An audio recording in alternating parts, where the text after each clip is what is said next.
چونکہ معاشرہ بے حیا ہوتا جا رہا ہے، ایک اور ٹرینڈ چل پڑا ہے، اور یہ کافی عرصے سے ٹرینڈ جاری ہے کہ عورت اور مرد اپنی جو ان کی پرائیویٹ لائف ہے ہسبینڈ اور وائف کی، وہ اس کو باہر ڈسکلوز کرتے ہیں اور مزے لے لے کے سناتے ہیں۔ اس میں یاد رکھیں کہ عورت ہو یا مرد، دونوں میں سے کسی کے لیے جائز نہیں کہ وہ اپنی میریٹل لائف کی باتیں اور دیگر پوشیدہ اسرار رموز کی باتیں کسی دوسرے کے آگے ظاہر کریں، اس لیے کہ ایسے لوگ شریعت کی نظر میں بہت برے ہیں اور اللہ کے ہاں ان کا بہت برا ٹھکانہ ہوگا۔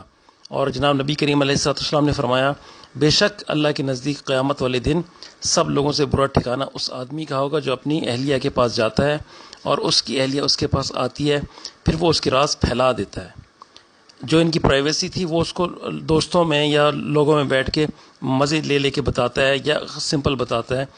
یہ سب سے برے لوگ ہوں گے قیامت کے دن اللہ پاک کی نظر میں، اور ان کا برا ٹھکانہ ہوگا۔ اور یہ صحیح مسلم کی حدیث نمبر 1437 ہے۔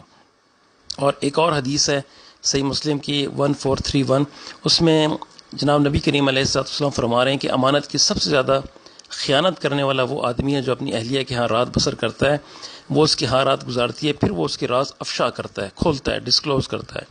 اور امام نووی رحمۃ اللہ اس حدیث کی شرح میں فرماتے ہیں، اس حدیث سے آدمی کے لیے اس کی اہلیہ کے درمیان جاری رہنے والی امور اور ان کی تفصیل بیان کرنے اور پھیلانے کی حرمت معلوم ہوتی ہے۔ لہٰذا خواتین اور مردوں کو اس بات میں محتاط رہنا چاہیے کہ وہ اپنے اندرونی معاملات،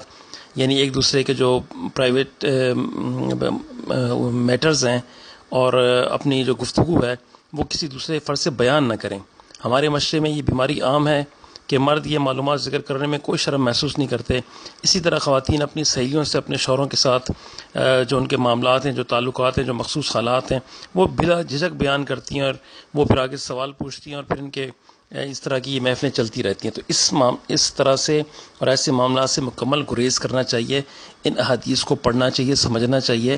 اور اسی لیے معاشرے میں بگاڑ آیا ہوا ہے کہ حیا ختم ہوتی جا رہی ہے۔